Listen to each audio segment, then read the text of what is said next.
여호수아 2장은 정탐꾼 이야기였습니다. 정탐은 필요했습니다. 우리가 할 수 있는 최선이죠. 미리 알아보고 대비하고. 그런데 정탐꾼들만 두고 판단한다면 그 정탐은 실패했습니다. 들어가자마자 들켰어요. 그러니까 이스라엘만 여리고를 정탐하고 있었던 것이 아니라 여리고도 이스라엘을 두려워했고 정탐하고 있었습니다. 그래서 우리가 정탐한 것 가지고 전쟁을 하려고 했다고 한다면 이스라엘은 실패할 수밖에 없었습니다. 그런데 결국 하나님의 정탐은 성공했는데 이스라엘은 생각하지도 못했던, 그냥 대적이라고만 생각했던 여리고에 라합이라고 하는 여인이 있었기 때문입니다. 우리가 대비할 수 있는 것들은 다 할 수 있지만 라합이라는 여인을 우리가 준비시킬 수는 없습니다. 그래서 우리 인생에서 우리가 할 수 있는 것을 다 하되 할 수 없는 것이 훨씬 더 많고, 그래서 하나님께서 준비하시고 챙겨주셔야만 이루어진다고 하는 것이 모든 신앙인들의 아주 기본적인 고백이어야 됩니다. 어떤 일은 그렇고 어떤 일은 그렇지 않은 게 아니라 실제 모든 일 가운데 우리가 할 수 있는 일은 전체 가운데 그렇게 많지는 않을 겁니다. 반드시 필요하고 그것을 요청하고 그것을 믿음이라고 부르는 것도 많지만 우리의 믿음이 일을 진행시키는 게 아니라는 거죠. 우리가 생각지도 못했던 어떤 영역을 남겨놓지 않는 믿음은 그 믿음의 대가를 우리가 취하려고 그래요. 그러면 그것이 하나님 앞에서 공적이 되고 사람들 앞에서도 자기 의가 되고 그러는 것 같습니다. 하나님의 정탐이 성공했다고 하는 것은 이 라합을 통해서 지금 여리고의 정신전력이 어떤지, 여리고가 지금 어떤 마음을 갖고 이스라엘을 상대하려고 하는지를 알게 되었습니다. 그래서 라합이 하나님께서 약속하신 가나안 땅에서 맨 먼저 하나님께 항복한 믿음의 사람이었고, 이 라합의 이 믿음은 앞으로 이스라엘 백성들이 가나안 땅에 들어가서 그 가나안을 정복하는 데 반드시 필요한 믿음이었습니다. 참 아이러니죠. 정복하고 진멸해야 될 대상이 오히려 믿음의 모범이 되고 있는 것이죠. 어떤 사람은 그렇게 출애굽부터 시작해서 광야 40년을 쭉 거쳐서 믿음의 사람이 되는 경우도 있고, 어떤 사람들은 저렇게 그 혜택을 전혀 누리지 못했는데 이미 이스라엘 백성들 못지않게 훌륭한 믿음의 사람으로 이렇게 하나님께서 양육하시기도 합니다. 저는 그런 걸 보면서 저희 한 14년째 돼가고 있는데 한다고 했습니다. 그래서 이렇게 하나님이 싫어하시는데 의도적으로 마음 먹고 한 적이 별 생각이 안 나요. 그래서 그냥 할 수 있는 만큼은 진실하게 하자고 했는데, 그래서 이제 이만큼 좋은 교회가 되었는데, 한때는 우리 교회 안에 있는 분들이 가장 아름답게 잘 양육되었을 것이라는 자부심이 있었는데, 지금은 아니, 하나님은 참 다양한 방법으로 훨씬 그런 걸 다 갖춰져 있지 않아도 그렇게 라합 같은 순전한 사람들을 많이 만드실 수 있는 위대하신 분이구나 라는 생각 때문에 훨씬 더 겸손해지고, 우리가 받은 은혜만큼 우리가 반응하지 못했을 수도 있겠구나, 그런 생각이 듭니다. 그래서 하나님이 당신의 백성들을 부르시는 참 신묘막측한 그 방법에 대해서 마음을 열고 또 찬양하고 그래야 되겠다 하는 생각이 듭니다. 그 이제 믿음이 필요하다는 것을 이제 요단강을 건너는 사건을 통해서 이제 고백하기를 원하십니다. 행동으로 고백하기를 원하시죠. 근데 우리한테만 요구하시는 것이 아니라 하나님께서 이스라엘 백성들과 관리들과 특별히 여호수아에게 저 가나안 땅 정복하는 데 필요한 믿음을 만들어 주시기 위해서 하시는 일이 요단강 도합니다. 왜냐하면 요단강을 건너는 그 일이 홍해를 건너는 그 일을 재현하고 있기 때문에 그렇습니다. 그리고 나중에 알다 보면 이제 신약에서 구약에서 공교롭게도 그 물 혼돈의 물을 가리킬 때 라합이라고 불러요. 리워야단 라합 그렇게 부르죠. 그래서 저 가나안 땅에는 사람 라합이 하나님 앞에 이미 복종을 했고 물 혼돈의 세력인 이 라합이 또 하나님 앞에서 복종하는 것을 보임으로써 이스라엘이 순종했을 때 하나님께서 그렇게 혼돈의 세력들을 물리치고 가나안 땅에 아름다운 복, 샬롬, 안식, 질서를 주실 것임을 미리 맛보게 하시는 그 사건입니다. 그것이 요단강 도하 사건이죠. 그래서 제2의 모세인 여호수아의 리더십을 세워줍니다. 지금 모세가 없는 상황에서 모세의 역할을 대신하는 이 여호수아가 과연 저 가나안 땅 정복을 감당할 만한 일꾼인지 아닌지에 대해서 이스라엘 백성들은 이제 궁금했을 것인데 하나님께서 이 요단강 도하 사건을 통해서 내가 모세와 함께 있는 것처럼 너와도 함께 있다라고 하는 사실을 그들이 분명히 보아 알게 해줄 것이다 그렇게 이야기해요. 너를 온 이스라엘의 목전에서 크게 하여 내가 모세와 함께 있었던 것 같이 너와 함께 있는 것을 그들이 알게 하리라. 세상은 다양한 방법으로 소위 권위라는 것을 확보하는 것 같아요. 우리가 지금까지 인정했던 그나마 상식적인 어떤 권위의 기준, 서울대학교라든지 고시라든지 혹은 육군사관학교라든지 이런 거 나오면 어련히 알아서 준비 잘 되었거니 이렇게 많이 믿어준 편이었습니다.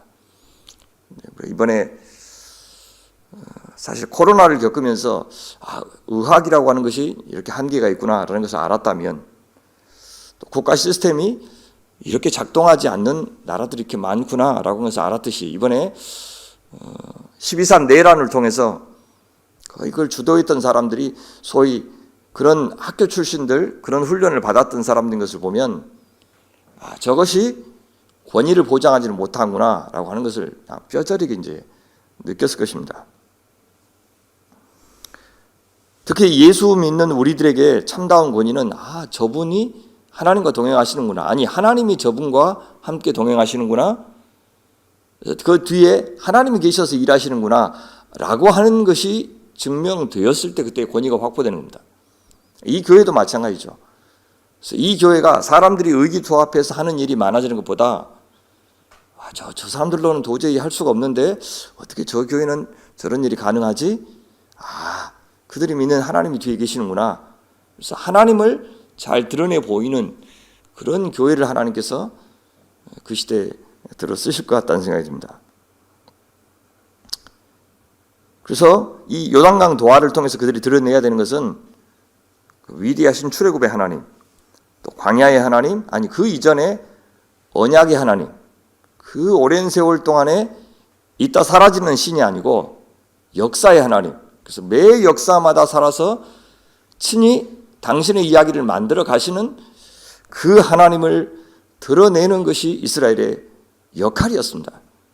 그래서 그 하나님이 저 가나안 땅, 그 땅의 약속도 반드시 이루실 것임을 드러내는 것이 여호수아의 역할이고 이스라엘 백성들의 역할이었습니다. 그것이 온 땅을 복되게 하는 하나님의 백성 선민들의 부르심의 역할이었습니다. 목적이었습니다. 그래서 오늘 본문을 보면 여호수아 또 관리들, 제사장, 백성들 그들이 각각 어떻게 믿음으로 반응해야 될지를 다 이야기하시는데 먼저 여호수아한테는 뭐라고 그러시냐면 방금 읽어드린 대로 내가 모세와 함께 있었던 것 같이 너와 함께 있는 것을 그들이 알게 하리라. 그럼 네가 어떻게 해야 돼? 여호수아와 늘 동행해야 된다. 여호수아만 의지해야 된다. 이것이 이제 지도자의 역할이었습니다. 사람들 앞에 리더십을 잘 발휘하기 전에 그들은 먼저 하나님의 충성스러운 팔로워가 되는 거예요. 모든 리더들은 먼저 잘 하나님 앞을 따르는 제자가 되는 것, 팔로워가 되는 것이 먼저 해야 될 일이다라는 것을 보여주고요. 또 여호수아가 이스라엘 자손에게 뭐라고 그러냐면 너희 하나님 여호와의 말씀을 들으라. 그리고 살아계신 하나님이 너희 가운데 계시사 이런 가나안 족속들을 너희 앞에서 반드시 쫓아내실 줄을 이것으로 너희가 알리라. 이렇게 말하라고 합니다. 그러니까 이스라엘 백성들 앞에서 내가 얼마나 믿을 만한 사람인지를 드러내는 것이 리더가 아니고 나만 믿어라 이렇게 말씀하지 않고 뭐라 그럽니까? 여호와의 말씀을 잘 들으라. 그렇게 합니다. 그리고 여호와께서 너희 가운데 살아계신 것을 믿으라. 여호와께서 이 가나안 7족속을 너희 가운데 쫓아내실 것을 믿으라. 약속하셨으니까 그렇게 하실 줄 믿으라. 라고 하면서 하나님이 하실 일에 대한 기대감을 그들에게 주는 것, 그것이 지도자의 믿음이다 라고 하는 것을 보여줍니다. 관리들은 어떻습니까? 사흘 후에 관리들이 진중에 두루 다니면서 백성들에게 무슨 명령을 하느냐? 자, 레위 사람 제사장들이 너희 하나님 여호와의 언약궤 매는 것을 보거든 그 뒤를 따라가라. 따라가되 거리를 한 2000규빗쯤 해라. 절대 그것에 가까이 하지는 말아라. 자, 그렇게 했을 때 너희가 행할 길을 알리니, 행할 길, 순종할 길을 알게 하리니 너희가 이전에 이 길을 지나보지 못하였음이라 하니라. 가나안 땅에서 한 번도 가보지 못한 루트를 통해서 하나님께서 친히 마련하신 정복의 순서가 있습니다. 그 순서는 너희들이 한 번도 그동안 생각하지 못했던 길일 것이다. 너희들의 전술 전략이 통하는 것이 아니라 내가 그 다음에는 이성, 그 다음에는 이성하고 차례차례 안내해 줄 것이니까 그리 가면 된다라고 이야기합니다. 중간 관리자의 중요성입니다. 중간 관리자가 하나님과 백성들 사이에서 잘 소통합니다. 우리는 누구든지 다 여호수아가 될 필요는 없는 겁니다. 그렇죠? 중간에 나는 그 일을 잘 전달하는 역할, 내가 돋보이는 것이 아니라 하나님의 말씀이 잘 통하는, 잘 흘러가는 중간에 파이프 하나만 되면 된다. 이런 생각으로 살아가야 되는 것이 이 중간 관리자들입니다. 또 한 사람들이 12지파의 대표들도 중간 관리자들입니다. 12절 보시면 각 지파에서 한 명씩 12명 택하라. 그리고는 이제 3장에서는 그들이 무슨 역할을 하는지는 안 나와요. 4장에 보면 요단강 한 복판에 12개의 돌을 세우게 될 것인데 그 세우는 일을 이 12명의 대표들이 하게 될 것입니다. 자, 그렇게 우리가 백성이든지 중간 관리자든지 아니면 여호수아든지 하나님께서 맡기신 자리에서 맡기신 역할을 잘 감당할 때 온 공동체가 물 흐르듯 하나님의 역사, 하나님의 은혜의 통로가 될 수 있다라고 하면서 보여줍니다. 제사장들은 또 어떻습니까? 정말 중요한 것은 백성들 앞에 가라, 언약궤를 메고 가라, 그렇게 얘기합니다. 법궤라고 하는 것은 언약궤는 내비게이션 역할을 했습니다. 늘 광야 길에서도 법궤가 앞서서 가고 뒤에 백성들이 따라갔죠. 하나님의 임재의 상징입니다. 거기에는 언약의 돌판이 있죠. 그래서 그 하나님의 말씀을 통해서 이스라엘 백성들이 어디로 가야 할지 멈춰야 될지 그런 것들을 다 지시했는데 바로 이 법궤가 그 역할을 했습니다. 하나님의 임재인 그 성전 혹은 성막을 축소하는 것이 바로 이 법궤입니다. 이 법궤에 대한 이 법궤 자체가 능력이 있어서가 아니라 이 법궤를 향한 하나님의 법궤를 통한 하나님의 임재, 그 하나님의 임재에 대한 믿음, 그것이 이스라엘 백성들의 안전을 보장했습니다. 나중에 그 믿음 없이 법궤만 가지고 마치 부적처럼 사용하려고 했을 때 그들이 오히려 패배했던 것을 볼 수가 있습니다.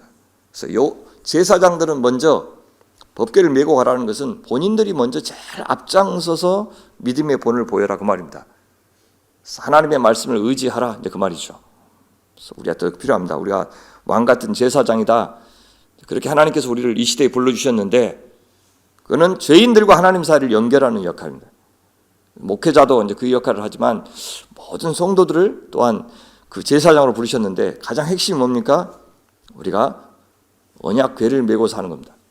하나님의 말씀을 메고 사는 것.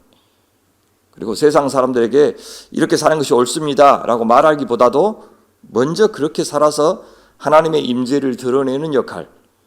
이것이 이제 우리 하나님의 백성들의 역할입니다. 제사장이 그렇게 요단강 앞에 가면 너희들이 믿음으로 언약궤 메고 가면 물이 쫙 갈라져 있는 것을 보게 될 것이다. 그렇게 말씀하지 않고 제사장들의 발바닥이 요단물을 밟고 멈추면 그렇게 이야기해요. 찰랑찰랑 거리는 그 물을 밟으면 요단물이 위에서부터 흘러대는 물이 끊어지고 한 곳에 딱 벽을 치고 서리라. 그 다음에 그 가운데 마른 땅이 보일 것이다. 그렇게 이야기해요. 믿음을 먼저 요구하시는 거죠. 믿음의 본을 보여라. 찰랑찰랑 거리지만 거기를 밟아라. 그 말입니다.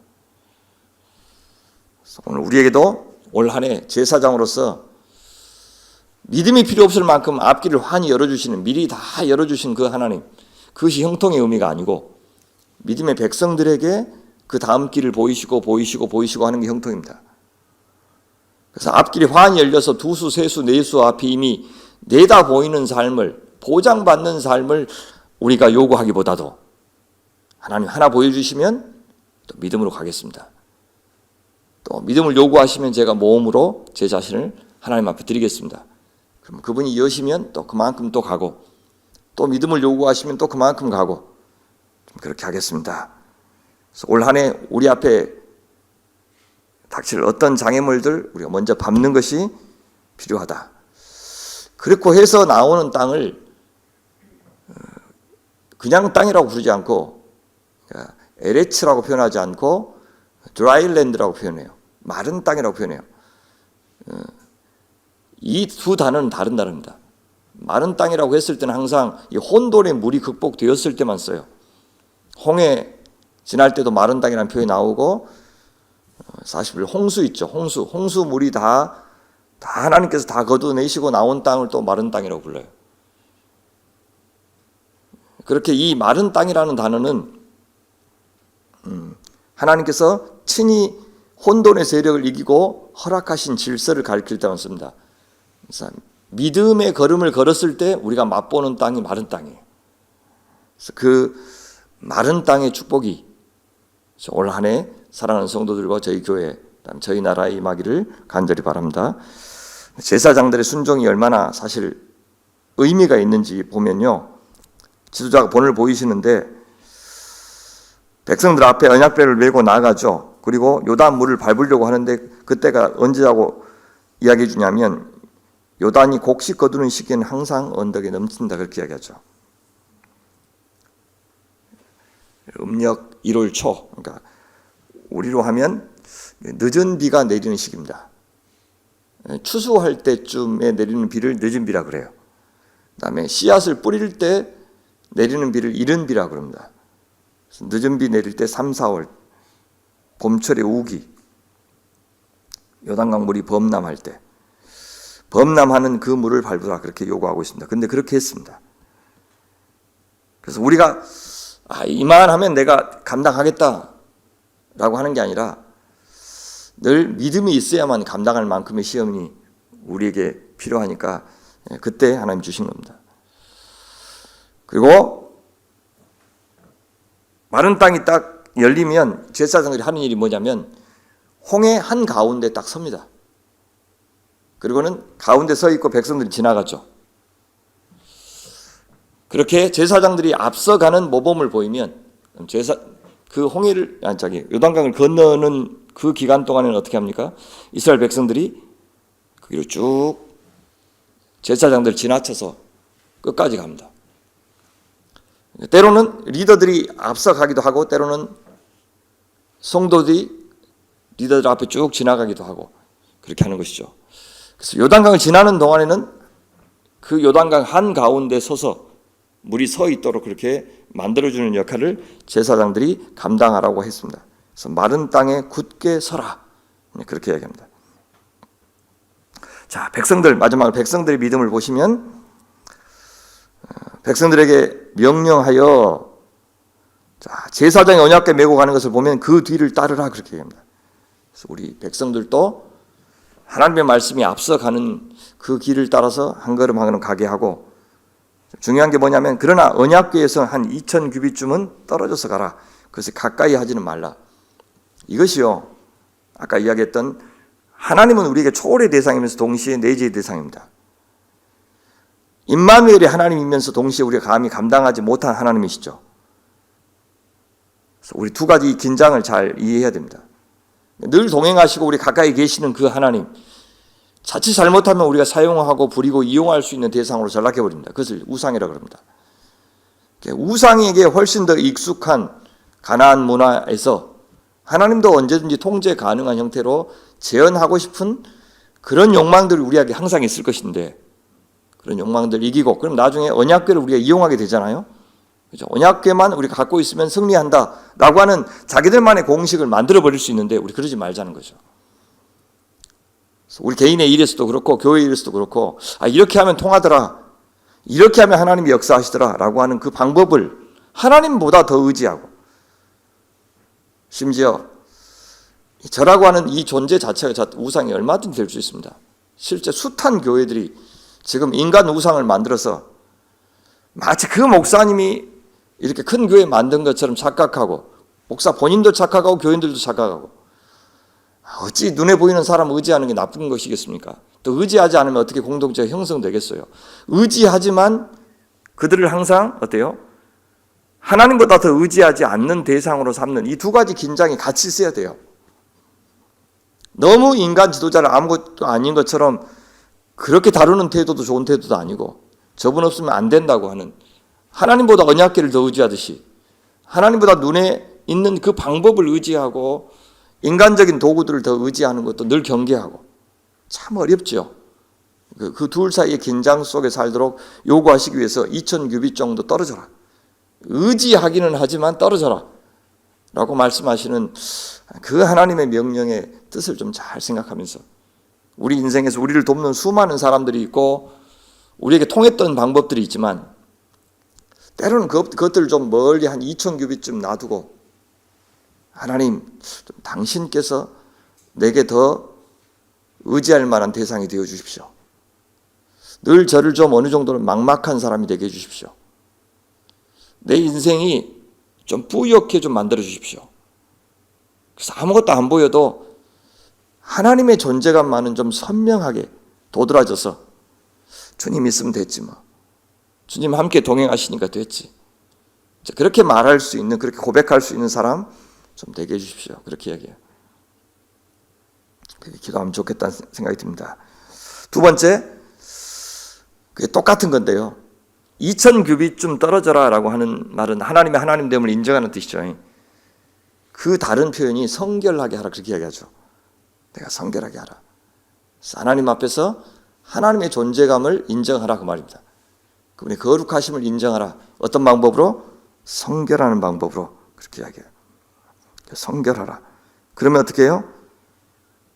여호와께서 내일 너희 가운데 기이한 일들을 행하시리라. 하나님이 행하시는 기이한 일들을 알아보는 눈, 또 하나님이 행하실 수 있는 사람 어떤 사람이냐면 세상으로부터 깨끗하게 자기를 구별한 사람, 그런 사람의 눈을 맑게 하시고 밝게 하시고, 그런 사람에게 당신이 하는 것이 이렇게 적발되도록 하신다라는 거예요. 그럼 주님, 그런 성결한 마음, 성결한 눈 저희 가운데 허락하십시오. 우리 자녀들 가운데 허락해 주시옵소서. 이렇게 됐으면 좋겠습니다. 그렇게 하고 마른 땅을 건너는, 제사장들이 앞서가지 않는데도 제사장을 지나쳐서 너희들이 앞서서 백성들이 한번 지나가 봐라, 그렇게 하실 때도 담대하게 지나가는 올 한 해가 되었으면 좋겠습니다. 때로는 제가 앞장서고 때로는 교인들이 저를 앞장서서 저에게 기운을 주고. 자, 마무리하겠습니다. 올해 저희 국가적으로도 먼저 큰 요단강, 작년 12월부터 시작된 그 요단강 물이, 범람한 요단강 물이 우리 앞에 있는 그런 나라 있습니다. 우리 개인도 이 앞에 범람하는 요단 물결이, 어떻게 건너가야 됩니까, 주님? 그럴 때 어떻게 해야 돼요? 기억해야 되죠. 어떻게 해요? 출애굽의 하나님, 홍해의 하나님을 기억해야 되죠. 그렇게 하셨던 하나님인데, 창조주 하나님이신데 뭘 못해?